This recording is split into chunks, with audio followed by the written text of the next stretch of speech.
கர்த்தர் நல்லவர். ஆமென். சிலுவையின் முன்னே உலகமென் பின்னே. ஆமென். இன்னைக்கு ஆண்டவர் எனக்கு கொடுத்த வார்த்தை எல்லாம் ஜெனிசிஸ் சாப்டர் 12 ஆதியாகமம் 12ஆம் அதிகாரத்தில் தான் இன்றைக்கி தியானிக்க போகிறோம். இதில் உங்களுக்கு எல்லாருக்கும் தெரிஞ்ச கதை தான். ஸோ ஆபிரகாமுக்கு இதில் எனக்கு ஆண்டவர் என்னோட பேசின ஒரு வார்த்தை அப்படின்னா 8வது வசனம். எல்லாருக்கும் 7வது வசனம் அப்படிலாம் இருக்கும். 8வது வசனம் வாசிக்கிறீங்களா?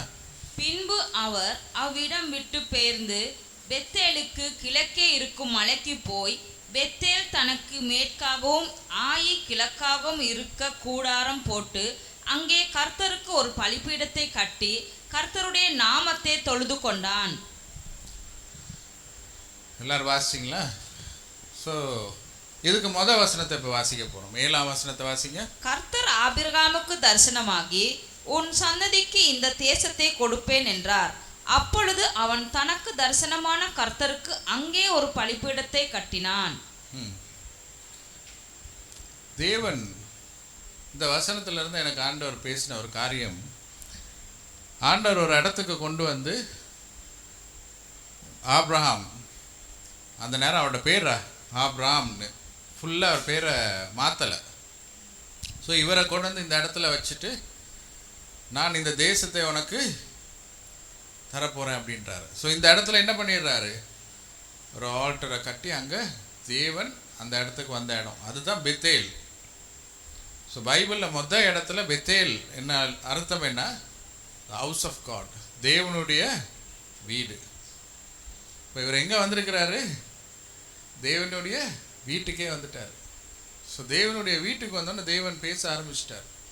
இவருக்கு என்ன சொல்கிறாரு? நான் உன்னை ஆசீர்வதிக்க போகிறேன், உனக்கு நான் இப்படி பண்ண போகிறேன், இப்படி பண்ண நிறைய சொல்லிட்டாரு. ஸோ ஆபிரகாமுக்கு ஒரு குறையும் இருக்கலை, சொத்துல பணத்தில் எதுலேயுமே குறை இருக்கலை. நல்ல வசதி, நல்ல பணம், நல்ல வீடு எல்லாம் இருக்கு. தேவன் இடத்துக்கு இங்கே வந்ததுக்கு பிறகு அந்த 8ஆம் வசனத்தில் பார்க்குறோம், இவர் பெத்தேலுக்கும் ஆய் என்ற ஒரு இடத்துக்கும் நடுவில் அவர் டென்ட்டை கட்டுறாரு. ஏன்னா இந்த இடத்துக்கும் இங்கே வருது, அங்கே வருது. பெத்தேல் என்றால் தேவனுடைய வீடு, ஆய் என்றால் அதுக்கு பழைய அந்த இடத்த குறித்து நம்ம வாசிக்கும் போது பைபிளில் 2 இடத்துல ஜோஷுவா திரும்ப இவங்க எல்லாரும் எகிப்துலேருந்து வரும்போது இந்த இடத்துக்கு வரும்போது ஃபஸ்ட்டு இவங்களோட தான் போர். இந்த இடத்துக்குள்ளே என்டர் ஆகணும். இப்போ தேவன் அவங்களுக்காக கொடுத்த தேசத்துக்கு என்டர் ஆகும் போதே என்ன ஆயிடுது, இவங்க கிட்ட கடைசி எல்லாம் வின் பண்ணிக்கிட்டே வராங்க. சரியாக இந்த இடத்துல வந்தோடனே தோத்துடுறாங்க. ஏன்னா ஒரு ஆள் பண்ண ஒரு தவறு நாள். அது யோசுவா 7ஆம் அதிகாரத்தில் அது கதை இருக்குது, நீங்கள் வாசிக்கிறது. ஸோ 7ஆம் அதிகாரத்தில் பார்த்தோன்னா அந்த அச்சான் இவன் என்ன பண்ணிடுறான், அங்கே இருக்கிற தங்கத்தையும் அங்கே இருக்கிற கடவுள்களை இது எல்லாத்தையும் ஒழிச்சு வச்சிடுறான் வீட்டுக்குள்ளே. இவங்க எல்லாத்தையும் அழிக்கணும்னு சொல்கிறது இவர் என்ன பண்ணிடுறாரு, நல்லா இருக்குது இந்த தங்கம் இதெல்லாம் அநியாயமான்ட்டு இவர் எடுத்து வச்சிடுறாரு. அதனால அங்கே அந்த போருக்கு போகிறாங்க, தோத்துடுறாங்க. இப்போ எங்கன்னு கண்டுபிடிச்சி இவர் தான் ஆண்டவர் காட்டிடுறாரு. இவர் தானே இவரை கல்லடிச்சு கொண்டுடுறாங்க. கொண்ட பிறகு திரும்ப 2வது தடவை 8ஆம் அதிகாரத்தில் யோசுவா என்ன பண்ணுறாரு, யோசுவா 8ஆம் அதிகாரத்தில் திரும்ப போய் வெற்றி பெற்று இந்த இடத்துக்கு அவ்வளோத்தையும் ஒன்று விடாமல் அழிச்சிட சொல்கிறார். அழிச்சு ஃபுல்லாக கல் போட்டு குமிச்சிடுறாங்க. குமிச்சு அதை ஹீப் ஆஃப் ருவன்ஸ் அப்படின்னு போட்டிருக்கு. ஸோ ருவன்னா எல்லாம் ஒன்றுமே இல்லை, அழிச்சு ஒரு சும்மா அந்த கல்லெல்லாம் அப்படி இடித்த ஒரு வீடு எப்படி இருக்கும் இந்த மாதிரி ஒரு இடம், அதுக்கு பேர் வைக்கிறாங்க அப்படி. இது ஒன்றுமே இல்லைன்னு. ஆனால் அது எப்படி இருந்திருக்கு ஆபிரகாம் இருந்த நேரத்தில் அப்படின்னா அது ஸ்லிப்பாக இருந்திருக்கு. ஸோ ஆபிரகாம் என்ன பண்ணுறாரு, நல்லா கீழ்ப்படுகிறார். கீழ்ப்படிஞ்சு தேவனுக்கு கீழ்ப்படிஞ்சு அவர் போன்னு சொன்னோன்னே போகிறாரு. அவர்கிட்ட நம்ம பார்க்குறோம், அவருக்கு எல்லாமே இருக்குது. ஆனால் அவர் என்ன பண்ணுறாரு, அவரோட சொந்த பலத்தையும் சொந்த இதை விட்டுட்டு தேவனுடைய பலத்துக்கு கீழே வரார், தேவனுடைய கரத்துக்கு கீழே வரார், கீழ்ப்படிஞ்சு வராரு. இப்போ எனக்கு ஏன் சுய ஆசையை விட்டு தேவனுடைய ஆசைக்கு கீழே வராரு. தேவனுக்கு என்ன பிடிக்கும் அப்படின்னு. ஸோ தேவனுக்கு பிடிச்சது என்னது, நீ அந்த ஊரை விட்டுட்டு இங்கே வா அப்படின்னு. இப்போ அவருக்கு அந்த மாதிரி ஆசை இருந்திருக்காது. குடும்பத்தோட எல்லாத்தோடையும் அங்கேயே நல்ல செட்டில்டாக அங்கே தான் இருந்திருக்கலாம். ஏன்னா நல்லா வசதி இருக்குது, எல்லாமே இருக்குது. ஆனாலும் இவர் என்ன பண்ணுறாரு, கீழ்ப்படிஞ்சு வாராரு. ஸோ இங்கே வந்ததுக்கு பிறகும் இவருக்கு என்ன ஒரு சின்ன இது, பெத்தேலில் இருக்கிறதா இங்கே இருக்கிறதா. ஸோ இவர் என்ன பண்ணிடுறாரு, இதுக்கும் அதுக்கும் நடுவில் கட்டிடுறாரு. ஸோ நம்ம கிறிஸ்தவர்களும் அந்த மாதிரி தான் சில நேரம் என்ன பண்ணுவோம், தேவன் நம்மளை அழைத்து நான் உன்னை பார்த்துக்கிறேன். நம்ம எத்தனையோ தடவை சொல்லுவோம்னா தேவனை நம்புங்க, ஆண்டவரை நம்புங்க, அவர் எல்லாம் பண்ணுவார்னு சொல்லுவோம். ஆனாலும் நமக்கு என்ன இருக்கும், ஐயோ நான் அது எப்படின்னா என் குடும்பத்தை நடத்துவேன், எப்படின்னா என் பிள்ளைகளை பார்த்துக்குவேன், எப்படி என் வீட்டை நடத்துக்குவேன், எப்படி நான் எக்ஸாமில் பாஸ் பண்ணுவேன், எப்படி நான் ஸ்கூல் போகிறதுனா இதுக்கு ஃபீஸ் கட்டுறது, எப்படி நான் டியூஷன் போகலன்னா எப்படி நான் படிக்க முடியும். ஸோ தேவனை நம்புறதுக்கும் இதுக்கும் நடுவில் வச்சுக்கிறது. ஸோ இந்த இடத்துல நாங்கள் உலகத்தின் ஆசைகள், ஏன்னா அவருக்கு இருக்கிற ஆடுகளுக்கும் மாடுகளுக்கும் எல்லாத்துக்கும் அவருக்கு என்ன தேவைப்பட்டுச்சு, எல்லாத்துக்கும் சாப்பாடு கொடுக்கணும், எல்லாத்துக்கும் தேவை இருக்குது. ஸோ அதனால் இவர் என்ன பண்ணுறாரு, சாய்ஸ். நம்ம எல்லாரும் அந்த மாதிரி ஒரு சாய்ஸ் எடுத்திருக்கிறோம்.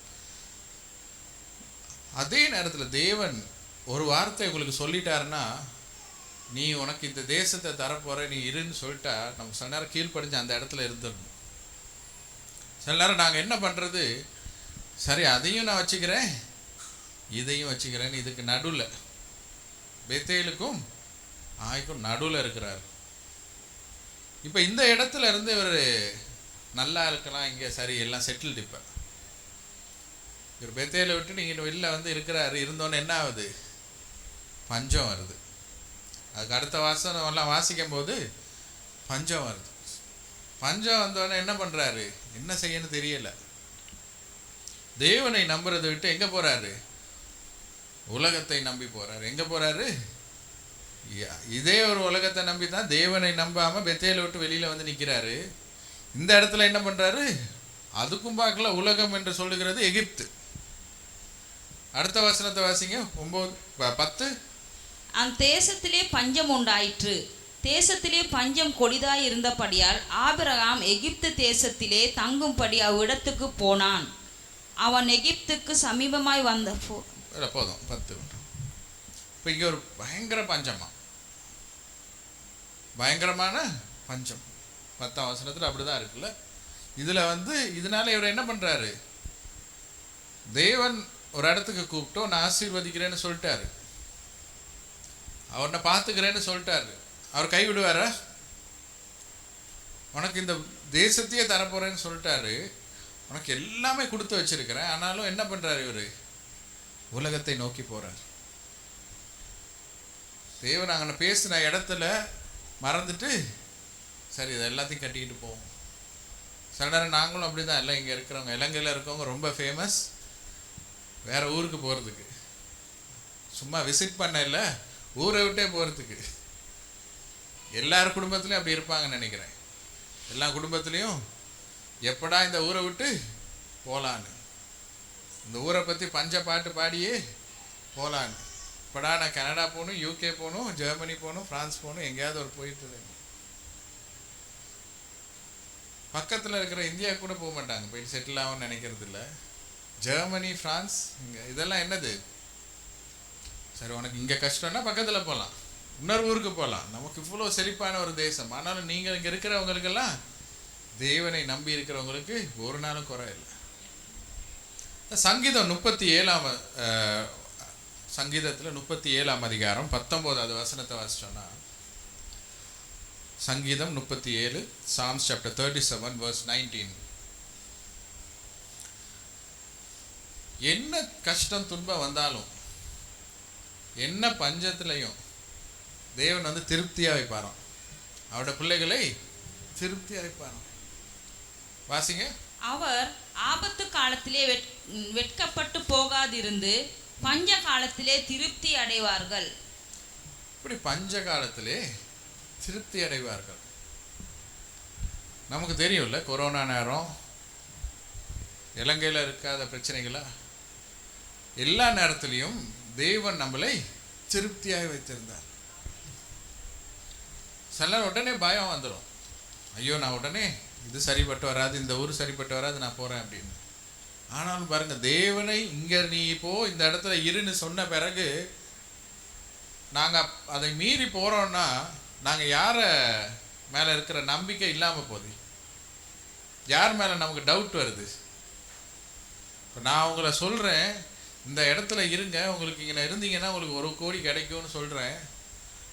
ஆனால் உங்களுக்கு ஒரு சின்ன பஞ்சம் வந்தாலும் என்ன பண்ணிடுறீங்க, அதை விட்டுட்டு போயிடணும், அதை இழந்துடணும். அப்புறம் இந்த மாதிரி தான் இவர் என்ன பண்ணிடுறாரு, அங்கே போகிறார்.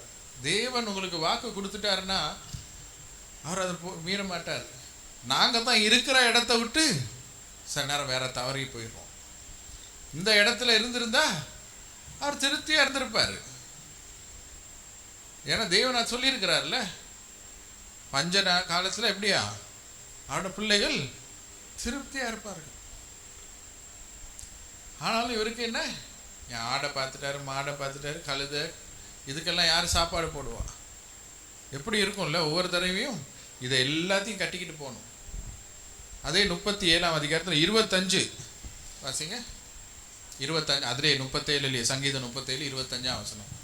ஸோ ஒரு நாளும் அவருடைய பிள்ளைகள் அப்பத்துக்காக இருக்கு பிச்சை எடுத்து பார்த்ததே இல்லையா. அதுதான் சில நேரம் நம்ம சூழ்நிலை அப்படிதான் இருக்கும். நான் இங்கே இலங்கையில் இருக்கிறேன், என் சூழ்நிலை எப்படி இருக்கு, அந்த மாதிரி தான் இருக்கு. யார்கிட்டடா கேட்கலாம், யாரடா செய்யலான்னு தான் இருக்கு, வேற எங்கே போகலான்னு தான் இருக்கு. இந்த ஊரை விட்டு வேற ஊருக்கு போனால் நல்லா இருக்கலாமேன்னு. இத்தனை வருஷம் எல்லாம் விசா இருக்குது, போகிறதுக்கு வாய்ப்பு இருக்கு. ஆனாலும் என்ன பண்ணணும், தேவனுடைய சித்தம் என்னது, நீ இங்கே இருக்கணும். அந்த சித்தத்துக்கு நம்ம கீழ்ப்படிஞ்சிருந்தா நமக்கு அந்த உலக தேவைகளும் இருக்காது, இந்த பஞ்சத்தையும் நாங்கள் பார்க்க தேவையில்லை. பஞ்சங்கள்லாம் இருக்கும், எல்லாமே இருந்தாலும் தேவனுடைய பிள்ளைகளுக்கு திருப்தியாக இருப்பாங்க, குறைவில்லாமல் இருப்பாங்க. ஸோ நாங்கள் பாருங்கள், தேவன் ஆபிரகாமுக்கு ஃபஸ்ட்டு நாங்கள் என்ன பார்க்குறோம், ஒரு வாக்குத்தத்தை கொடுக்குறாரு. இங்கே அவரோட வீட்டிலேயே பெத்தேல், இந்த இடத்துல தான் அவர் இங்கேருந்து என்ன பண்ணுறாரு, அதுக்கப்புறம் தேவனை விட்டு போகிறாரு. எங்கே நடுவில் கட்டுறாரு. அவர் விலகியும் போல, இதையும் வச்சுக்கணும் அதுவும் வேணும்னு நடுவில் நிற்கிறார். சரி, நீ நடுவில் தானே இருக்கிற, நீ உலகத்தை தானே நம்பிக்கிட்டு இருக்க, இந்த அவனுக்கு பஞ்சத்தை அனுப்புகிறேன். இந்த மாதிரி தான் சில நேரம் தேவனை நாங்கள் என்ன பண்ணுறோம், சைடில் வச்சுக்கிறோம். ஒரு பக்கம் இது, ஒரு பக்கம் அது. தேவனோட நான் சொல்லலை நீங்கள் எந்த நாளும் ஊழியத்தில் இருங்க, சர்ச்சில் இருங்கன்னு. ஆனால் தேவனோட இருதயத்தில் இருக்கிறாரான்னு பார்த்து கொண்டே இருக்கிறார். நான் உங்களை சொல்லலை வேலையை விட்டுட்டு நீ இதுக்கு வான்னு சொல்லவே இல்லை. அவர் என்ன கேட்குறாருன்னா, இப்போ இருக்கிற பெத்தேல் எங்கே தெரியுமா, உங்கள் இருதயம் தான். உங்கள் இருதயம் தான் தேவனுடைய வீடு. உங்கள் இருதயத்தில் எந்த நாளும் தேவன் இருக்கிறாரா? இல்லாட்டி உங்கள் இருதயத்தில் நைட்டு டைம் மட்டும் வருவாரா, இல்லாட்டி வீட்டை விட்டு காலையில் கிளம்புற நேரம் மட்டும் இருக்கிறாரா? எந்த நேரமும் நம்ம வாயில் துதி இருக்கணுமா? எந்த நேரத்துலையும் நாங்கள் உண்மையாக இருக்கணும். எந்த நேரத்தில் நாங்கள் செய்கிற காரியத்தை தேவன் பார்த்து கொண்டு இருக்கிறாருன்னு தெரிஞ்சிருக்கணும். இந்த இடத்துல இவர் ஆபிரகாம் இதுக்குள்ளே போகிறது மட்டும் இல்லை, அடுத்ததாக நாங்கள் ஆபிரகாம் முள்ளுக்கு போகும்போது என்ன பண்ணுறாரு, 11ஆம் வசனத்திலேயே பொய் சொல்ல ஆரம்பிச்சிட்டாரு. என்ன பண்ணுறாரு, பொய் சொல்ல ஆரம்பிச்சிடுறாரு. நல்ல அறிவாக என்ன பண்ணிடுறாரு, வைஃபை செட் பண்ணி அனுப்புகிறாரு. நீ என் தங்கச்சின்னு சொல்லிடு, இல்லைன்னா என்னையும் கொண்டுருவாங்க, எல்லாத்தையும் எடுத்துருவாங்கன்னு. ஏன்னா அவ்வளோ அழகாக இருப்பாங்களாம். இவர் பொய் சொல்ல, அவங்க வைஃபையும் பொய் சொல்ல வச்சுட்டாரு, இவரும் பொய் சொல்கிறார். சில நேரம் நாங்கள் தேவனை விட்டு வெளியே போகும்போது அந்த தேவன் நமக்கு கொடுத்த ஞானம் கூட நமக்கு இல்லாமல் போயிடும், அறிவு கூட இல்லாமல் போயிடும். அதனால எதையோ ஒன்று இங்க சொல்ற பொய் வந்து இது வந்து ஒரு பெரிய பச்சை பொய்யெல்லாம் இல்லை, இது வந்து ஒரு ஒயிட் லைன்னு சொல்லலாம், ஒரு வெள்ளை பொய்ன்னு சொல்லலாம். ஏன்னா உண்மையாகவே அவர் வந்து அவருக்கு ஒரு கசின் சிஸ்டர் தான். ஸோ அதனால இது வந்து பச்சை பொய் இல்லை. சில நேரம் கிறிஸ்தவர்கள் சொல்றது இந்த மாதிரி வெள்ளை பொய், பச்சை பொய் சொல்றது இல்லை. நாங்கள் அது பாவம் தெரியும். கிறிஸ்தவர்கள் சொல்றது வெள்ளை பொய். எப்படின்னா, எங்க இருக்கீங்கன்னா இந்த இங்கே தான் இருக்கிறேன், இந்த பஸ் ஸ்டாண்ட் கிட்ட இந்த சிக்னல்ல இருக்கேன் அப்படின்னு. எத்தனை பேர் அப்படி சொல்லியிருக்கோம்ல, சொல்லியே இந்த இங்கதான் இந்த இங்கே பக்கத்துல பக்கத்துல பக்கத்துலன்னு சொல்லியே 1 ஹவர் ஆயிரும். 1 ஹவர் கழிச்சு கேட்டா இன்னும் ஆட்டோ கிடைக்கலன்னுவாங்க. என்னடா இது சிக்னல் கிட்ட இருக்க, என்ன ஆட்டோவே கிடைக்கல.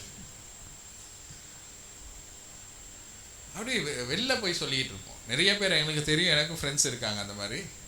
இவர் என்ன பண்றாரு, இவர் பொய்ய சொல்றாரு. இவர் இங்க மட்டும் பொய் சொல்லல, திரும்ப நம்ம 20வது வசனத்திலையும், இப்போ இதுல 1ஆம் வசனத்தை முதல் வாசிச்சிருங்க. 20:11 ஆதியாகமம் 20ஆம் அதிகாரம் 11ஆம் வசனம். அதற்கு ஆபிரகாம், இவ்விடத்திலே தெய்வ பயம் இல்லை என்று என் மனைவி நிமித்தம் என்னை கொன்று போடுவார்கள் என்று நான் நினைத்தேன். மனைவி நிமித்தம் என்ன கொன்றுவாங்கன்னு இவங்களுக்கு தெய்வ பயம் இல்லை அப்படின்னு நினைச்சிட்டாரு. அப்படின்னு நினைச்சு இவர் என்ன பண்ணிடுறாரு, இந்த பொய்ய சொல்றாரு. இங்க மட்டும் இல்ல, திரும்ப ஆதியாகமம் 20ஆம் அதிகாரத்துல 2ஆம் வசனத்திலே, ஆதியாகமம் 20ஆம் அதிகாரம் 2ஆம் வசனத்துல, அங்கே ஆபிரகாம் தன் மனைவியாகிய சாராளை தன் சகோதரி என்று சொன்னதினாலே கேராரின் ராஜாவாகிய அபிமெலேக்கு ஆள் அனுப்பி சாராளை அழைப்பித்தான். இங்க அபிமெலேக்குக்கும் என்ன பண்ணிடுறாரு, அபிமெலேக்குக்கும் இதே பொய்ய சொல்றாரு. அவங்களும் சொல்றாங்க. உடனே சரி, அப்ப அவன் தங்கச்சி தானே கூப்பிட்டு எடுத்துக்கிறாரு. இந்த பொய், இந்த வெள்ளை பொய், இது மாதிரி தேவன் நம்மளுடைய நாவு எப்படி இருக்கு அப்படின்னு பார்க்குறாரு. சில நேரம் நாங்கள் கிறிஸ்தவர்களாக நாங்கள் என்ன பண்ணிடுவோம், இந்த மாதிரி ஒரு இதை சொல்லி விட்டுருவோம். நாங்கள் அப்போஸ்தலர் அதிகாரத்தில் 5ஆம் அதிகாரத்தில் நாங்கள் வாசித்தோன்னா 1லேருந்து 11 வரையும் வாசிச்சோன்னா, அனனியா சப்பிரா இவங்க என்ன பண்ணுறாங்க, அவங்களுக்கு காணிக்கையை கொண்டு வந்து கொடுக்கணும்னு நினைக்கிறாங்க. அப்போஸ்தலர் 5ஆம் அதிகாரத்தில் 1லேருந்து 11 வாசிக்க தேவைப்படாது. அனனியா சப்பிரா அவங்களோட இடத்த விற்று தேவனுக்காக கொடுக்க போகிறோன்னு சொல்லிட்டாங்க. எல்லார் முன்னுக்கும் ரைட், நான் வந்து இவ்வளோ செய்ய போகிறேன் அப்படின்னு சொல்லிட்டாங்க. நான் என் வீடை விற்று காசை கொடுக்க போகிறேன், என் காரை விற்று நான் காசை கொடுக்க போகிறேன், இந்த நகையை விற்று காசை கொடுக்க போகிறேன் சொல்லிட்டு இவங்க என்ன பண்ணுறாங்க, விற்றாங்க. காசை பார்த்தோன்னே என்ன வந்துருச்சு, ஐயோ இவ்வளோ தீமுக கொடுக்கணும், என்னடா இது 50 கோடி வந்துருச்சு, நான் நினச்சேன் ஒரு 5 கோடி கொடுக்கலான்ட்டு இவங்க என்ன பண்ணுறாங்க, கொஞ்சத்தை இவங்களுக்கு வச்சுட்டு கொஞ்சத்தை கொடுக்குறாங்க. அங்கே பேதுரு கிட்ட கொண்டு வந்து கொடுக்குறாங்க. எல்லாரும் முன்னுக்கும் கொண்டு வந்து கொடுத்தோன்னே பேதுரு கேட்குறாரு, இவ்வளோ தான் காசான்னு கேட்குறாரு. ஆமாம் இவ்வளோ தான்றாரு. நீ வந்து என்னை ஏமாத்துற. அதை வாசிங்க 5ல் நிற்கிறேன். அப்போஸ்தலர் 5ஆம் அதிகாரத்தில் 3ஆம் வசனம். பேதுரு அவனை நோக்கி, அனனியாவே, நிலத்தின் கிரயத்தில் ஒரு பங்கை வஞ்சித்து வைத்து பரிசுத்த ஆவியினிடத்தில் பொய் சொல்லும்படி சாத்தான் உன் இருதயத்தை திருப்பினது என்ன? யார்கிட்ட பொய் சொல்றாரா, பரிசுத்த ஆவியானவர். ஸோ தேவனுக்கிட்ட பொய் சொல்றது ஒரு பயங்கரமான ஒரு காரியம். ஏன் இன்னைக்கு சர்ச்சுக்கு வரலன்னா, ஐயோ எனக்கு சுகம் இல்லைன்னு, ஆனால் நல்லா தான் இருந்திருப்பாங்க. ஏன் மீட்டிங்கு வரலன்னா, ஐயோ எனக்கு கிளாஸ், ஆனால் கிளாஸ் முடிஞ்சு ரொம்ப நேரம் ஆயிருக்கும். சொன்ன ஆண்டவர்கிட்ட வர்றதுக்கு ஒரு சண்டே வருவோம், அடுத்த சண்டே ஏதாவது ஒரு எக்ஸ்கியூஸ். தேவன் இந்த இடத்துல வந்து சொல்லும் போது என்ன ஆயிடுது, ஏன் நீ பரிசுத்த ஆவியானவருக்கு முன்னுக்கு பொய் சொல்ற? ஏன்னா தேவனுக்கு பொய் சொல்றதே பிடிக்காதான். அதுதான் தாவீது கிட்ட என்ன சொல்றாரு, தாவீது திரும்ப திரும்ப கேட்டுக்கிட்டே இருக்கிறார், ஆண்டவரே எனக்கு ஒரு உண்மையுள்ள ஒரு இருதயத்தை தாங்க, உண்மையுள்ள ஒரு இருதயத்தை தாங்க, நான் யாரையும் ஏமாற்றக்கூடாது, ஏன்னா நீதிமொழிகள் 12ஆம் அதிகாரம் 22ஆம் வசனம். நீதிமொழிகள் 12:22. Proverbs chapter 12 verse 22.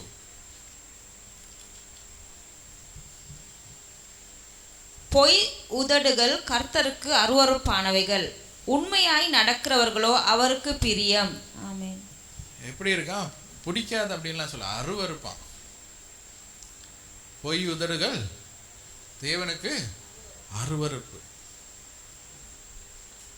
ஸோ நம்ம இந்த மாதிரி வெளில போய் எத்தனை தடவை நம்ம சொல்லியிருப்போம், எத்தனையோ தடவை நாங்கள் வாழ்க்கையில் சொல்லியிருப்போம். அம்மா கிட்ட சொல்லியிருப்பாங்க பிள்ளைகள், என்ன பண்ண படிச்சியான்னு கேட்டா, படிச்சுட்டு தான் இருந்தேன், இந்த புக்கை திறந்துட்டேன். புக்கு திறந்து தான் இருக்கும், அண்ணா படிச்சியா? ஃபோனை பார்த்தியான்னு கேட்டால், இல்லை நான் இப்போ தான் நான் ஃபோனை எடுத்தேன்னுவாங்க. அப்படி தானே? இல்லை ஹஸ்பண்ட்ஸ் கிட்ட கேட்பாங்க, எங்கே இருக்கீங்கன்னா, இந்தா வந்துட்டு இருக்கேன்னுவாங்க. வந்துக்கிட்டே இருப்பாங்க. எங்கே இருக்கீங்க எங்கே இருக்கீங்கன்னா, இந்தா வந்துகிட்டு இருக்கேன், இந்தா வந்துட்டு இருக்கேன், இந்தா வந்துட்டு இருக்கேன், இந்தா பக்கத்தில் தான் இருக்கேன் அப்படின்னு.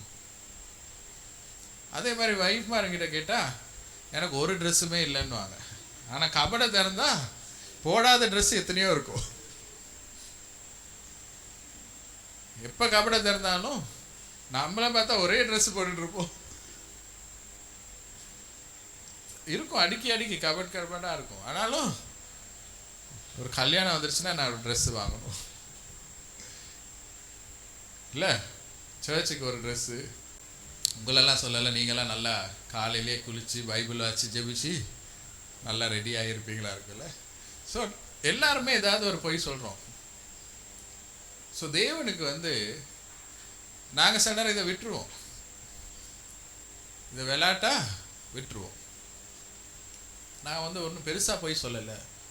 ஆபிரகாமுக்கு அப்படி தான். ஆமாம், அவன் என் தங்கச்சி தான். Yes, she is my sister. ஏன்னா அந்த காலத்தில் அப்படி தான் அது. ஆனால் பாருங்க, தேவனுக்கு அது அருவருப்பான். தேவன் நமக்குள்ளே உண்மையுள்ள ஒரு இருதயத்தை கேட்குறான். இவன் உள்ளுக்கு என்ன இருக்குதோ தைரியமாக சொன்னால் நம்ம பயப்படவே தேவையில்லை. சில விஷயத்துக்கு நம்ம யாரும் அவரை இப்போ ஏன் நீங்கள் லேட்டாக வந்துட்டீங்கன்னு சொல்லி அவரை கழுத்தை பிடிச்சி நசுக்க போகிறது இல்லை. பட் ஆனாலும் கேட்டால் ஒரு கதை இருக்கும். மத்தேயு 12ஆம் அதிகாரத்தில், மேத்யூ சாப்டர் 12 35 37 வாசிப்போம். நல்ல மனுஷன் இருதயமாகிய நல்ல பொக்கிஷத்திலிருந்து நல்லவைகளை எடுத்து காட்டுகிறான். பொல்லாத மனுஷன் பொல்லாத பொக்கிஷத்திலிருந்து பொல்லாதவைகளை எடுத்து காட்டுகிறான். மனுஷர் பேசும் வீணான வார்த்தைகள் யாவையும் குறித்து நியாய தீர்ப்பு நாளிலே கணக்கு ஒப்புவிக்க வேண்டும் என்று உங்களுக்கு சொல்லுகிறேன். நமக்குள்ள இருக்கிற நல்ல விஷயம் இருந்தா அதுதான் நல்லது வரும் வெளியில. சிலவங்களை என்ன உள்ளுக்கு இருக்கோ தேவையில்லாதது தான் வரும். சரி, எங்கிட்ட அவளை நாங்கள் புலவர்னு வச்சுருந்தோம். புழுவிக்கிட்டே இருப்பான்னு எதை கேட்டாலும் ஒரு கதை வச்சுருப்பா. இப்போ அப்படி இல்லை, சின்னதில். ஸோ அவளுக்கு புலவர்னு என்ன இஷ்டத்துக்கு புழுவுறது, எல்லாம் கதை. இந்த மாதிரி அவள் டீச்சர்கிட்ட வேற ஒவ்வொரு நாளும் ஏதாவது ஒரு கதையை சொல்லிட்டு சொல்லுவாள். எங்கள் பாட்டி செத்துட்டாங்கன்னுவா. எல்லாம் போய் ஏன் வரலன்னா, எங்கள் பாட்டி செத்துட்டாங்க, எங்கள் தாத்தா செத்துட்டாங்க, அவங்க எப்படி ஆக்சிடெண்ட்டாக, எல்லாம் கதை விடுவா. இந்த மாதிரி நிறைய பேர் நாங்களும் கதை சொல்கிறது. ஆனால் தேவன் நம்ம உள்ளுக்கு என்ன இருக்கோ அது ஒரு சின்னதில் சொன்னோம், ஓகே.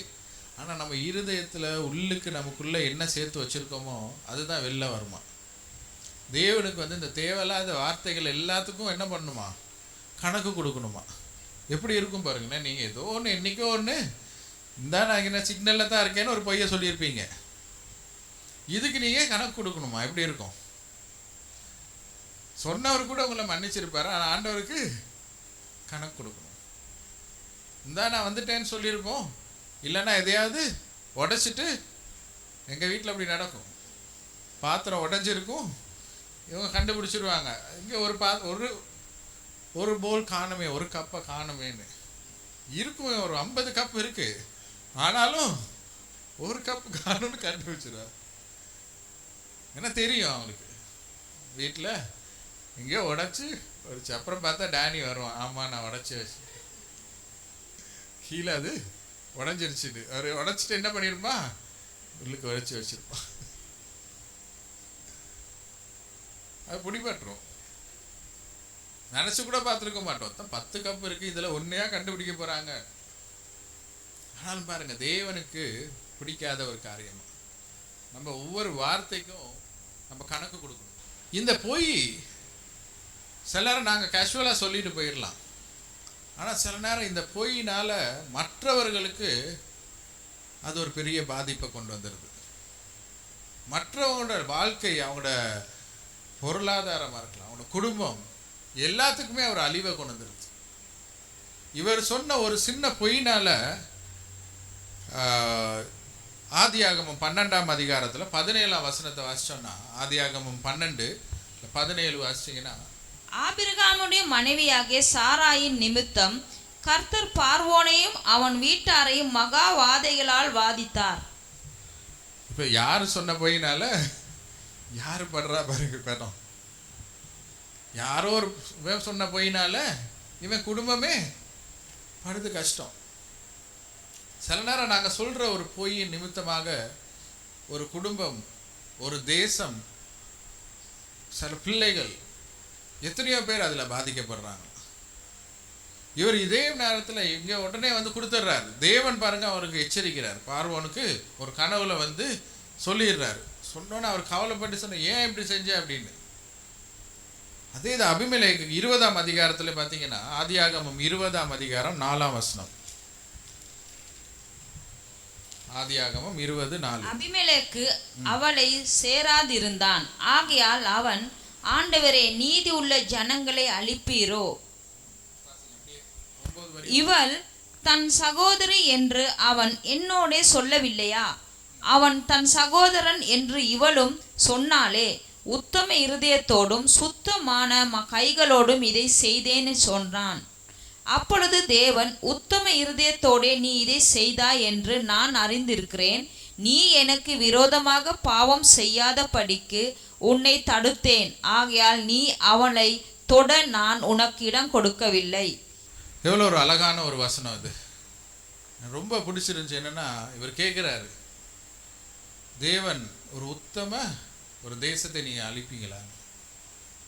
ஆண்டவர் அதில் பாருங்க, நீ நல்லவன் எனக்கு தெரியும், அதனால தான் நான் உன்னை பாவம் செய்யாம தடுத்தேன் அப்படின்னு. பாருங்க, இவரோட குடும்பமே என்ன ஆயிடுச்சான், குடும்பத்தில் ஒரு பிள்ளைக்கும் ஒருத்தருக்கும் பிள்ளைவே கிடைக்கக்கூடாதுன்னு சொல்லி எல்லாத்தையும் மூடி வச்சிட்டான். தேவன் இவர் சொல்றாரு, நான் என்ன பண்ணேன், இவன் சொன்னான் தானே இந்த மாதிரி, நான் இவன் சொன்னதுனால தான் நான் இதை செஞ்சேன். சில நேரம் ஆபிரகாம் சொன்ன இந்த பொய்னால தான், ஆபிரகாம் மட்டும் இல்லை, சாராள் கிட்டே இவர் கேட்டிருக்காரு. அவளும் சொன்னாரு தானே, அதை நம்பி தானே நான் செஞ்சேன். அவங்க 2 பேரும் சொன்னதை நம்பி தான் நான் செஞ்சேன். தேவன் அதை பார்த்து அவர் சொல்றாரு, எனக்கு தெரியும் நீ நல்லவன், எனக்கு தெரியும் நீ உத்தமன், நீ அந்த பாவத்தை செய்யக்கூடாதுன்றதுக்காக தான் நான் தடுக்கிறேன்னு. சில நேரம் தேவன் நமக்கும் சில தவறுகளை செய்யாமல் நம்மளை எத்தனை தடவை தடுக்கிறதுக்கு ட்ரை பண்ணியிருக்காரு. ஸோ ஆனாலும் தேவன் பாருங்க உண்மையான தேவன். ஏன்னா அவருக்காக ஒரு உத்தமன் அழியக்கூடாதுன்னு அவர் நினைக்கிறார். கனவுல வந்து சொல்லிடுறாரு, எச்சரிச்சிடுறாரு. அதுக்கப்புறம் பாருங்க, அங்கே நான் ரொம்பவே 9ஆம் வசனத்தை வாசி, அந்த 20லயே 9ஆம் வசனமும் 10ஆம் வசனத்தை வாசிங்க. நீ எங்களுக்கு என்ன காரியம் செய்தாய்? நீ என் மேலும் என் ராஜ்யத்தின் மேலும் கொடிய பாவம் சுமர பண்ணினதற்கு உனக்கு நான் என்ன குற்றம் செய்தேன்? செய்யத்தகாத காரியங்களை என்னிடத்தில் செய்தாயே என்றான். நான் 3 கேள்வி கேட்கிறாரு. நான் உனக்கு என்ன செஞ்சேன்? அதுக்கப்புறம் நான் உனக்கு என்ன தவறு செஞ்சேன்? அடுத்தது, நீ எனக்கு செய்யக்கூடாத ஒரு காரியத்தை செய்திருக்கிறாய். இதுக்கு காரணம் என்ன? கேள்வி மேலே கேள்வி கேட்குறாரு. சில நேரம் நாங்கள் பொய் சொல்கிறதுக்கு இந்த மாதிரி தான் ஆண்டவர் எங்ககிட்ட காரணத்தை கேட்குறாரு. அவரோட சித்தத்திலிருந்து வெளியில் போகிறதுக்கும் இப்படி தான் காரணத்தை கேட்குறாரு. என்கிட்ட இருந்து போகிறதுக்கு இந்த மாதிரி எகிப்தில் போய் நீ எங்கேயோ போயிட்டு இந்த மாதிரி செய்கிறதுக்கு காரணம் என்ன? நான் உனக்கு என்ன தவறு செஞ்சேன்? தேவன் நம்மக்கிட்ட கேட்குற ஒரு கேள்வி, நான் என்ன தவறு செய்தேன்? ஏன் என்கிட்ட நீ பொய் சொல்கிற? ஏன் என்னை விட்டு விலைக்கு போகிற? ஆனாலும் பாருங்க, தேவன் உண்மையாக இருந்தனால, கிருபையாக இருந்ததுனால ஆபிரகாமை மன்னிச்சு அவர். ஆனாலும் அந்த அவருக்கு செய்ய வேண்டிய காரியத்தை அவர் விடலை. ஏன்னா சாரால் மூலமாகத்தான் இயேசு கிறிஸ்து, தாவீது ராஜா எல்லாருமே பிறக்க போறான்னு அவருக்கு தெரியும். அதனால அவளுக்கு எதுவுமே நடக்கக்கூடாதுன்னு அவர் பாதுகாத்துக்கிறார். சிலர் இந்த பொய் நிமித்தமாக பாருங்க, யோசேப்பு யாக்கோபு கிட்ட ஒரு பொய்யை சொல்லிடுறாங்க. என்ன சொல்லிடுறாங்க? யோசேப்ப செத்துட்டான், அவ்வளோதான் சொல்லிட்டாங்க. இது நிமித்தமாக பாருங்க, அவர் காலம் இத்தனை வருடங்கள் அந்த உள்ளத்தில் அந்த கவலையோடு இருந்திருப்பார். இத்தனை வருஷம் அந்த உள்ளத்தில் அந்த சுமந்து சுமந்து சுமந்து எப்படி இருந்திருக்கும்? என் மகன் செத்துட்டானே அப்படின்னு, நான் அவனை அனுப்பி இருக்கக்கூடாது. சில நேரம் நம்ம யோசிப்போம், செஞ்சதை தவிர ஐயோ நான் செய்யாமல் இருந்திருக்கலாம் அப்படின்னு. ஆனால் தவறாக நடக்காத ஒரு காரியத்தை நடந்துட்டுன்னு சொல்லிட்டாங்க. அதுதான் நம்ம தேவனிடத்துல மன்னிப்பு கேட்கணும். ஆண்டவரே, நான் சொன்ன பொய்யினால இன்னொருத்தருடைய வாழ்க்கை, அவங்களோட அந்த வாழ்க்கை டிரெக்ஷனே மாறிடுச்சு. சில நேரம் அங்கே போகிற அவங்க சில நேரம் சொல்கிற ஒரு பொய்யினால மற்றவங்க மேலே இருக்கிற ஒரு அபிப்பிராயமும் மாறிடும். நம்மக்கிட்ட வந்து சொல்லிடுவாங்க, இவங்க இப்படி சொன்னாங்க அப்படி சொன்னாங்க, இவங்க இப்படி அப்படி அப்படின்னு சொல்லிடுவாங்க. நமக்கு வந்து அவங்க மேலே இருக்கிற அவங்கள குறித்து இருக்கிற எண்ணங்கள் என்ன ஆயிடுது? தவறான எண்ணங்கள் வளர்ந்துருது. இவங்க இப்படி தான் அப்படின்னு. அப்புறம் அவங்களோட பேசுனா அதுக்கும் இதுக்கும் சம்பந்தமே இருக்காது. சிலர் நம்ம அந்த மாதிரி தான், நம்ம என்ன சொல்லுகிறோம்ன்றத பார்த்து சொல்லணும். நாங்கள் சொல்கிற வார்த்தையினால அந்த மற்ற நபருடைய வாழ்க்கை லைஃப் அப்படியே மாறிதாங்க. அதுக்கப்புறம் நாங்கள் இதெல்லாம் நடந்ததுக்கு பிறகு, எல்லாம் பாடும் பட்ட பிறகு என்ன பண்ணுறாராம் ஆபிரகாம்? 13 ஆதியாகமம் 13ஆம் அதிகாரம், Genesis chapter 13 verse 1, 4 வரையும் வாசிங்க. அவன் தன் பிரயாணங்களிலே தெற்கே இருந்து பெத்தேல் மட்டும் பெத்தேலுக்கும் ஆயிக்கும் நடுவாக தான் முன்பு கூடாரம் போட்டதும் தான் முதல் ஒரு பலிபீடத்தை உண்டாக்கினதுமான ஸ்தலத்தை மட்டும் போனான். அங்கே ஆபிரகாம் கர்த்தருடைய நாமத்தை தொழுது கொண்டான். திரும்ப இவர் எங்க பண்றாரு? எல்லாத்தையும் விட்டுட்டு திரும்ப பெத்தேலுக்கே போறார். பாருங்க, எல்லாம் பண்ண பிறகு திரும்ப பெத்தேலுக்கு போறார். ஏன்னா எல்லாம் திரும்ப உடனே எல்லாம் சரியாயிருச்சான்னு தெரியல. பட் ஆனால் அந்த இடத்துல முதல் அவர் எங்கே கட்டுறாருன்னு, ரெண்டாவதாக கட்டுறது தான் பெத்தேலுக்கும் ஆய்க்கும் நடுவில். ஆனால் கட்டுற இடம் பெத்தேலில். திரும்ப இதே இடத்துக்கு போய் தேவனை தொழுது கொள்கிறார். இந்த இடத்துக்கு போய் சில நேரம் போய் உட்காந்ததோட என்ன பண்ணுறார் தேவன்? அதே 13 14ஆம் வசனத்தை வாசிங்கன்னா, 14 வாசிங்க. லோத்து ஆபிரகாமை விட்டு பிரிந்த பின்பு கர்த்தர் ஆபிரகாமை நோக்கி, உன் கண்களை ஏறெடுத்து. கொஞ்சம் என்ன சொல்லிருக்கு? ஆபிரகாம் லோத்தை விட்டு பிரிந்த செப்பரேட்டட், பிரிந்து. சில நேரம் நாங்கள் என்ன பண்ணுறோம்? தேவையில்லாத ஜனங்களையும் கூட்டிக்கிட்டே போகிறது நம்மளோட. ஏன்னா ஆண்டவர் 12ஆம் அதிகாரத்தில் 1ஆம் வசனத்தில் என்ன பண்ணுறாரா? ஆபிரகாமுக்கு என்ன கட்டளை கொடுக்குறாரு? உன் குடும்பத்தை எல்லாத்தையும் விட்டுட்டு புறப்பட்டு போ. குடும்பத்தில் உன் ஃபேமிலி எல்லாம் விட்டுட்டு போனால் இவர் யாரை மட்டும் கூப்பிட்டு வராரு? லோத்தை கூப்பிட்டு வராரு. இப்போ இந்த லோத்தோட தான் எல்லா இடமும் சுற்றுறாரு. 13ஆம் வசனத்துக்கு வந்தோடனே என்ன பண்ணுறாரு? பிரச்சனை வருது. 13ஆம் அதிகாரத்தில் வரும்போது லோத்து ஆட்களுக்கும் ஆபிரகாமுக்கும் பிரச்சனை வந்தோன்னா இவர் அந்த இடத்துல இருந்து சரி நீ இந்த பக்கம் போ, நான் இந்த பக்கம் போறேன்னு போனதுக்கு பிறகு தேவன் எப்ப பேசுறாரா? லோத்தை விட்டு இருந்தது. சிலர் தேவன் நம்மளோட ஏன் பேச மாட்டாரு? ஆரம்பத்துல குடும்பத்துல அங்க இருக்கும்போது தேவன் பேசுறாரு, திரும்ப பெத்தேலுக்கு வந்ததுக்கு பிறகு பேசுறாரு. அதுக்கப்புறம் இவர் பெத்தேலுக்கும் ஆய்க்கு நடுவில் கட்டுறாரு, அந்த இடத்துல பேசல. ஆண்டவர் பதில் ஒன்றும் இல்லை. இவர் எகிப்துக்கு போறாரு, எல்லா இடத்துக்கும் போய் கனவுலும் யாரோட பேசுறாரு? பார்வோனோட கனவுல பேசுறாரு, அபிமெலேக்கோட கனவுல பேசுறாரு. ஆனா ஆபிரகாமோட இல்லை. திரும்ப இதே இடத்துக்கு வந்ததுக்கு பிறகும் பழச விட்டுரு, தேவையில்லாததை விட்டுரு. சில தேவன் நம்மளை பிரித்து எடுக்கணும்னு பார்க்குறாரு. நம்ம பழைய குடும்பமா இருக்கலாம், நம்ம தொழிலா இருக்கலாம், எதா இருக்கலாம், நம்ம யாராவது ஃப்ரெண்ட்ஸாக இருக்கலாம், சில காரியங்களாக இருக்கலாம், அவங்க வாழ்க்கையில் விட முடியாத பழக்கங்களாக இருக்கலாம். இதுங்களெல்லாம் என்னத்தை பண்ணிடணுமா? விட்டுரு. விட்டதுக்கு பிறகு தேவன் பேசுகிறார். அதை வாசிங்க. அதுக்கப்புறம் பிரிந்து லோத்து ஆபிரகாமை விட்டு பிரிந்து கர்த்தர் ஆபிரகாமை நோக்கி, உன் கண்களை ஏறெடுத்து நீ இருக்கிற இடத்திலிருந்து வடக்கேயும் தெற்கேயும் கிழக்கேயும் மேற்கேயும் நோக்கி பார். நீ பார்க்கிற இந்த பூமி முழுவதையும் நான் உனக்கும் உன் சன்னதிக்கும் என்றென்றைக்கும் இருக்கும்படி கொடுத்து உன் சன்னதியை பூமியின் தூளை போலும் பெருக பண்ணுவேன்.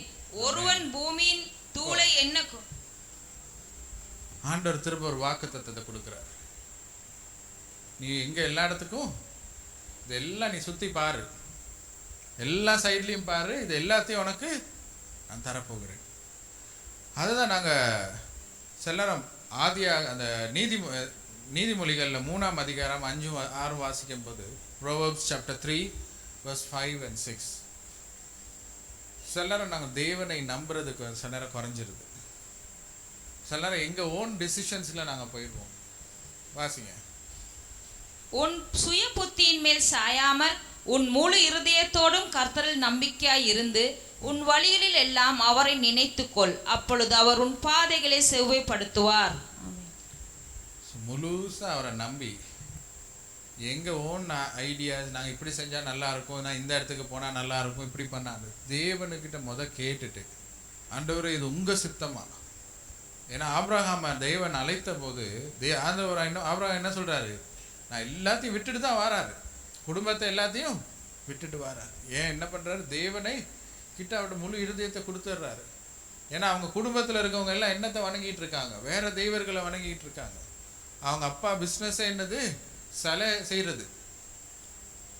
ஆபிரகாம் அப்பா என்ன பண்றாரு? சிலைகளை செய்து விற்கிறவர். அப்ப அப்படி ஒருத்தர் கிட்ட இருந்து ஒரு ஆபிரகாம பிரிச்சு எடுத்து கொண்டு வராரு. இவர் நம்பி வராரு. வந்த பிறகும் என்ன ஆயிருது? சில நேரம் இவர்கிட்ட ஓன் அண்டர்ஸ்டாண்ட், ஓன் ஐடியாஸ், அவர்கிட்ட ஒரு இப்படி போயினா நல்லா இருக்கும், சரி நம்ம எகிப்துக்கு போனா நல்லா இருக்கும், ரைட் நம்ம இப்படி சொல்லிடலாம், அந்த பழைய கேரக்டர், சரி பொய்ய சொல்லிட்டு சமாளிச்சிடலாம். எப்படிப்பட்ட ஒரு பிஸ்னஸ்மேனாக இருந்திருப்பாருன்னு யோசிக்கிறேன். சில நேரம் பிஸ்னஸ்மேன் தான், அவர் பெரிய ஒரு பிஸ்னஸ்மேன், இந்த மாதிரி எத்தனை பொய்ய சொல்லி சமாளிச்சாரோ தெரியல. ஆனாலும் தேவன் பாருங்க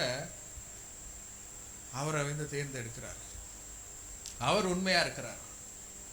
அதுக்கப்புறம் 17ஆம் அதே ஆதியாகமம் 13:17 வாசிப்போம். நீ எழுந்து தேசத்தின் நீளமும் அகலமும் எம்மட்டோ அம்மட்டும் நடந்து திரி, உனக்கு அதை தருவேன் என்றார். என்ன சொல்றாரு? இப்ப அவர் பெர்மிஷன் கொடுக்கிறாரு. எங்க போவா? எழும்பி என்ன பண்ணுமா? நடந்து போ. எங்க நடக்கணும்? எல்லா சைடுக்கும் நடக்க சொல்றாரு, எல்லா பக்கமும் நடந்து போ. இன்னைக்கு தேவன் நமக்கும் இதே கடைசியா நான் சொல்லி முடிக்க போகிறேன். எழும்பி நாங்களும் என்ன பண்ண, தேவன் எங்களுக்கு சுகந்தரிக்கும்படி தேசத்தையே கொடுத்திருக்கிறார். இந்த தேசத்தை எங்களுக்கே கொடுத்திருக்கிறாரு. நாங்க தான் என்ன பண்ண மாட்டோம், எழுந்து எங்கேயுமே போறது இல்லை. நாங்க எங்க போறோம், நமக்கு என்ன தேவையோ அதுக்கு மட்டும்தான் போய் கொண்டு இருக்கிறோம். ஆனா தேவனுடைய சித்தம் என்னன்றதை நாம் அறிஞ்சு கொள்வதில்லை. நாங்க போய் என்ன பண்ணணும்? மற்றவர்களுக்கு சொல்லணும். இதுதான் தேவன் நம்ம கிட்ட எதிர்பார்க்கிறார். இவர் பாருங்க, இங்க ஆண்டவருக்கு கீழ்ப்படிஞ்சு திரும்ப அந்த இடத்துக்கு வந்ததுக்கு பிறகு தேவன் கொடுக்குற வாக்குத்தத்தம் என்ன? நான் இந்த தேசத்தை எல்லாத்தையும் உனக்கு கொடுத்துருக்கேன். நீங்க சங்கீதம் 37ஆம் அதிகாரத்தை ஃபுல்லா வாசிச்சீங்கன்னா அவ்வளோ அழகாக இருக்கு. தேவனை நம்புறவர்கள் எல்லாருக்கும் என்ன பண்ணுவாங்க? they will inherit the land. சுகந்தரித்துக் கொள்வார்கள். சுகந்தரித்துக் கொள்வார்கள்னு எத்தனையோ இடத்துல இருக்கும். இது எல்லாத்துக்கும் என்ன பண்ணணுமா? தேவனை நம்பணும். அவர் உங்களுக்கு வாக்கு கொடுத்துட்டாரு. நான் நல்லது செய்வேன்னு உங்களுக்கு வாக்கு கொடுத்துட்டாரு. இனி நாங்கள் கவலைப்பட தேவையில்லை. சில நேரம் நமக்கு டவுட் இருக்கும். நான் அதை செஞ்சால் இதை எப்படி செய்வாங்க, இதை செஞ்சால் நான் சொல்கிறதில்ல நீங்கள் சர்ச்சுக்கு நேரத்தை கொடுங்கன்னு சொல்லல. ஆனால் உங்கள் வாழ்க்கையில் தேவன் உங்கள் பெத்தேலான உங்கள் இருதயத்துக்குள்ளே தான் தேவன் வாழ்கிறார். பெத்தேல் இப்போ வெளியில் இல்லை, இந்த பில்டிங் இல்லை, உங்களுக்குள்ளே இருக்கு. சில நேரம் நாங்கள் நமக்குள்ளே இருக்கிற பெத்தேலை கூட என்ன பண்ணிடுறோம்? வெளியில் எடுத்து வச்சிடுறோம். சர்ச்சா இதை தான் நாங்கள் பார்க்குறோம். நம்ம இருதயத்தில் எந்த நாளும் தேவன் இருக்கிறாரான்றது பார்க்கணும். அப்போ இருந்தாருன்னா நமக்கு என்ன பண்ணுவாராம் பாருங்க, அபிமெலேக்குக்கு எச்சரிக்கிறார், இந்த தவறை செய்யக்கூடாதுன்னு எச்சரிக்கிறார். இதே மாதிரி தான் தேவன் நமக்கும் பரிசுத்த ஆவியானவரை கொடுத்து எச்சரிக்கிறார், சில தவறுகளை செய்யாதுன்னு சொல்றார். ஸோ நாங்கள் தான் எப்படி நாங்கள் மாறுகிறோம்? ஏன்னா இன்னைக்கு நாங்கள் எண்ணத்தை நாங்கள் சம்பாதித்து கொண்டு இருக்கிறோம். ஏன்னா நாங்கள் ரோமர் 6ஆம் அதிகாரம் 23ஆம் வசனம், ரோமர் 6:23. பாவத்தின் சம்பளம் மரணம், தேவனுடைய கிருபை வரமோ நம்முடைய கர்த்தராகிய இயேசு கிறிஸ்துவினால் உண்டான நித்திய ஜீவன்.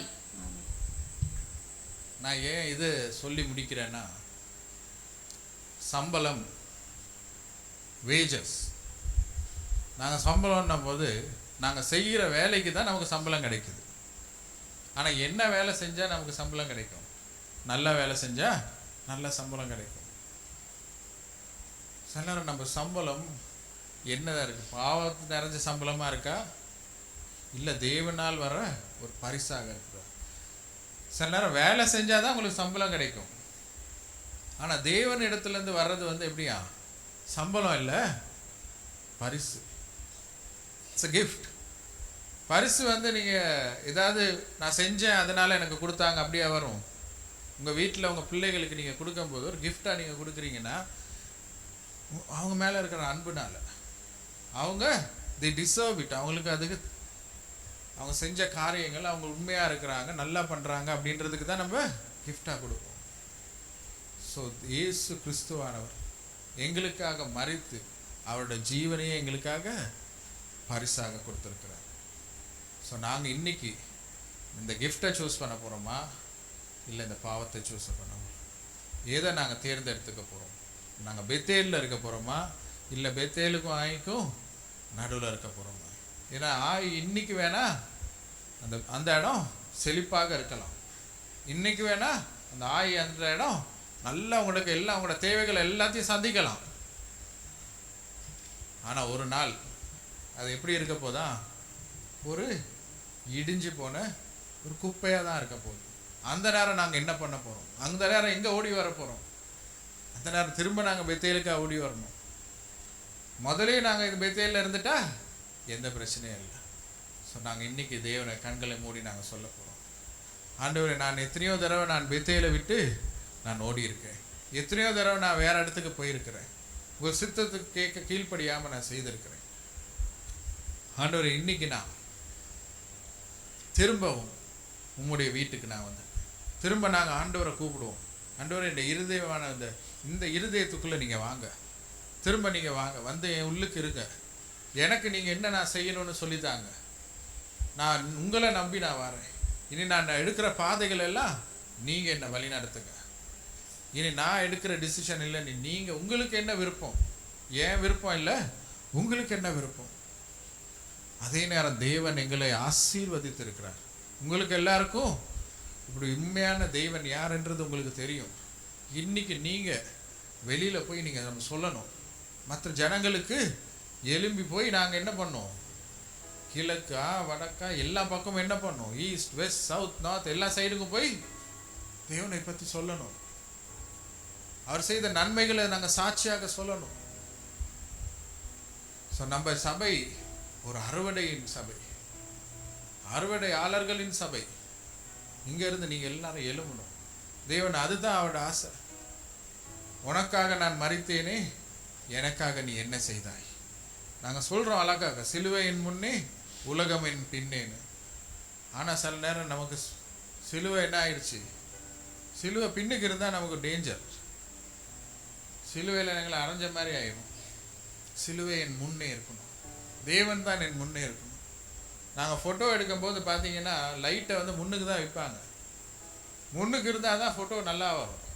பின்னுக்கு இருந்தால் எப்படி இருக்கும் லைட்டு? ஃபோட்டோ எடுத்தால் முன்னுக்கு இருந்து ஃபோட்டோ எடுத்தால் நாங்கள் கருப்பாக தான் தெரியும், இருட்டாக தான் தெரியும். சில நேரம் நமக்கு இங்கே பீச்சில் சன்செட் நேரம் எடுத்தால் ஒன்றுமே இருட்டாக தான் இருக்கும். அதே இது காலையில் எடுத்தால் அழகாக இருக்கும். நான் தேவன் நம்ம வெளிச்சமாக இருக்கிறார், நமக்கு முன்னுக்கு அவரை வைக்கணும். அதுதான் இடம் அவருக்கு தான் நாங்கள் கொடுக்கணும். ஸோ நம்ம இன்னையிலேருந்து தேவனை நான் என்ன செய்யலாம், உங்களுக்கு என்ன விருப்பம், நான் எப்படி என்ன கொடுக்கலாம், நான் எப்படி என்ன நான் செய்யணுன்றதை நம்ம கேட்போம். நன்றி ஆண்டவரே, இந்த அருமையான நாளுக்காக நன்றி ஆண்டவரே. எங்களோடு நீர் பேசினீர், அதுக்காக நன்றி ஆண்டவரே. இந்த வார்த்தை மூலமாக எங்களை பலப்படுத்தினீர், எங்களுக்கு கற்றுக் கொடுத்தீர். நாங்கள் போக வேண்டிய பாதை என்ன என்று நீர் கற்றுக் கொடுத்தீர், அதுக்காக நன்றி. நாங்கள் தெரிந்து தெரியாமல் செய்த பாவங்களை மன்னித்தரணும் ஆண்டவரே. எத்தனையோ தடவை இந்த நாவினால நாங்கள் பொய்களை சொல்லியிருப்போம். எத்தனையோ நேரம் நாங்கள் சொன்ன பொய்யினால் எத்தனையோ பேருடைய வாழ்க்கை தவறாக மாறி இருக்கும் ஆண்டவரே.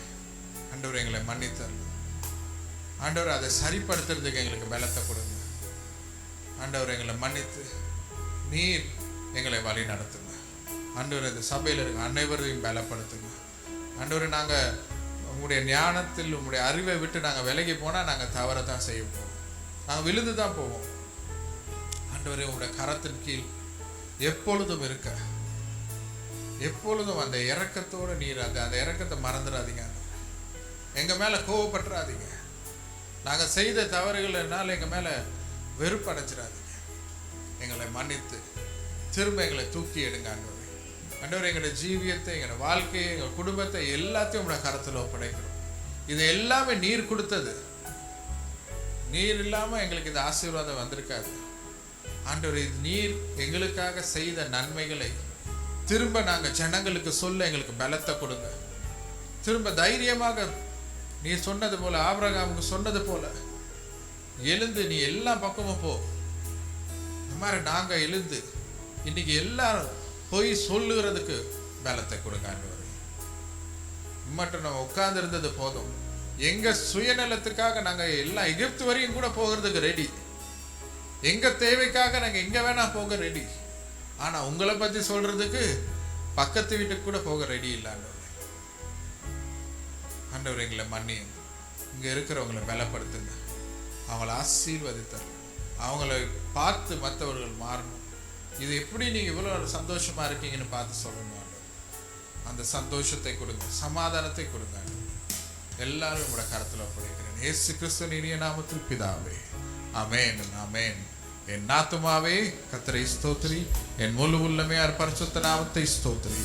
என் ஆத்துமாவே கர்த்தரையே ஸ்தோத்திரி, கர்த்தர் செய்த சகல உபகாரங்களையும் மறவாதே. ஆமென் ஆமென்.